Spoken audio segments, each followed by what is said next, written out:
The beauty about platform sharing is that you can create multiple products using largely the same parts and components. Case in point is the Honda CB350 RS. Now, unless you've been living under a rock, you will know that this motorcycle is based on the H'ness CB350. But as you can clearly see, it looks markedly different. In fact, Honda says that this motorcycle is targeted towards the younger audience and those who want a slightly more sportier and enriching riding experience. Now, is all of that just marketing talk? Let's find out.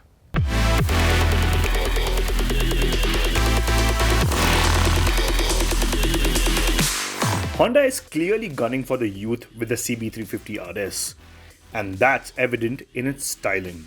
Firstly, the similarities with the H'ness CB350 is evident in the shape of the fuel tank and LED headlamp. However, the dual-tone black and yellow paintwork looks attractive, while the headlamp uses a matte black ring instead of chrome. It is flanked by new LED turn indicators that seem to be plucked off the Honda Hornet 2.0. The side panel is new as well, and thankfully, the awkward H'ness badge is not there, replaced with a nicer CB350 RS badge. The side profile also reveals the motorcycle's predominantly black theme, with only a little chrome peppered on the exhaust shield, handlebar and mirrors. In fact, this motorcycle appeals to your senses the moment you look at it. Now the H'ness, it looks nice, but it doesn't make you go wow. But this motorcycle here with its 17-inch wheel, the fat tire, the short and stubby tail section, the raised exhaust, or the dual-tone paint on a test bike, all of these combine together to give it a really nice and purposeful stance, and I think Honda has really nailed the design. But don't let the wide block pattern on the tires, fork gaiters, 19-inch front wheel, and the new metal bash plate that's attached to the bottom of the frame fool you into believing that this is a scrambler. Because it isn't, and neither is it a cafe racer. Now, it may seem that the CB350 RS is suffering from an identity crisis because it can't be classified as a type of motorcycle. But let's just call it a very good-looking 350cc street motorcycle. As far as fit and finish is concerned, we've got no complaints. But considering the extra money that Honda is charging for the RS, you may feel a little shortchanged after looking at the features list. The Bluetooth connectivity module and the Type-C USB charger that's present in the H'ness CB350 DLX Pro variant is missing on the RS. While the USB port can be added as an accessory, there is no way to integrate the Bluetooth connectivity. Then why is Honda charging nearly Rs 10,000 over the base H'ness? The company says that the new grab rail, fenders, fatter tire and metal bash plate account for the additional input costs. Unlike the Honda H'ness CB350, where you get this feeling that you're sitting on top of the motorcycle and it feels a little more commuterish, the CB350 RS's riding position feels a lot more nicer, sportier and more connected. As you can see, the foot pegs are a little rear set, the handlebar is set a little more forward than on the H'ness CB350, and along with this slightly scooped seat, you sit into the motorcycle, and that enhances your sense of involvement and connection. I could also easily see myself touring on the CB350 RS without too much fatigue setting in, even after spending long hours in the saddle. The seat height is also the same as that on the H'ness CB350, but as you can see, there's a lot more room for the rider. But that comes at the cost of space for the pillion. That said, there's another reservation that I have about the seat, and that's the material they've used. This material is going to be a pain to maintain in our dusty environment. The other issue I've got is with the mirrors, because they show more of my arms and less of the traffic behind me. Then there's the annoying placement of the horn switch, which means you can't find the button when you need it the most, especially to want someone of your presence. But I'm okay to let that pass because the riding experience definitely makes up for it.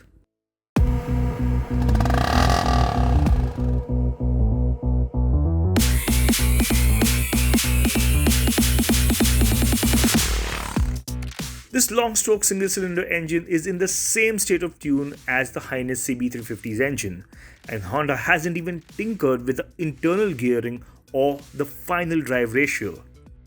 This means you've got the same tall gearing, and it comes as no surprise that the performance is closely matched despite the RS weighing 2 kilograms less than the H'ness.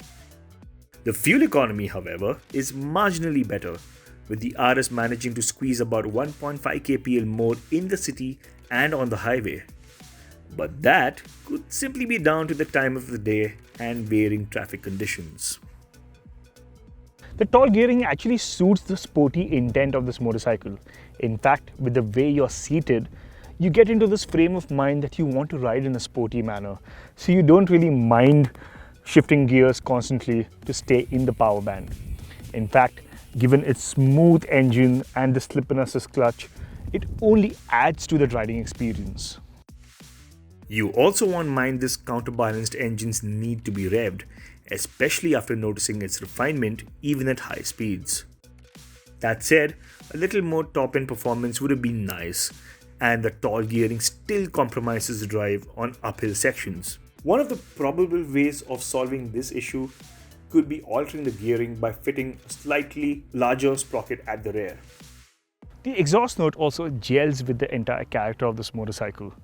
As you can hear, it's got this thump low down in the revs, and it sounds sportier and raspier as you build the revs.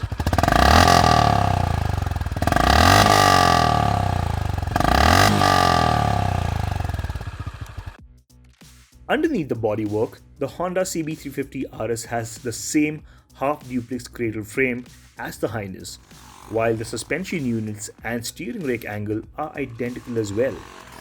The only major difference, as we've mentioned, is the switch to a 17-inch wheel at the rear and the new block pattern MRF curved tires. Despite the block pattern tire tread design, the handling is pretty neutral and planted.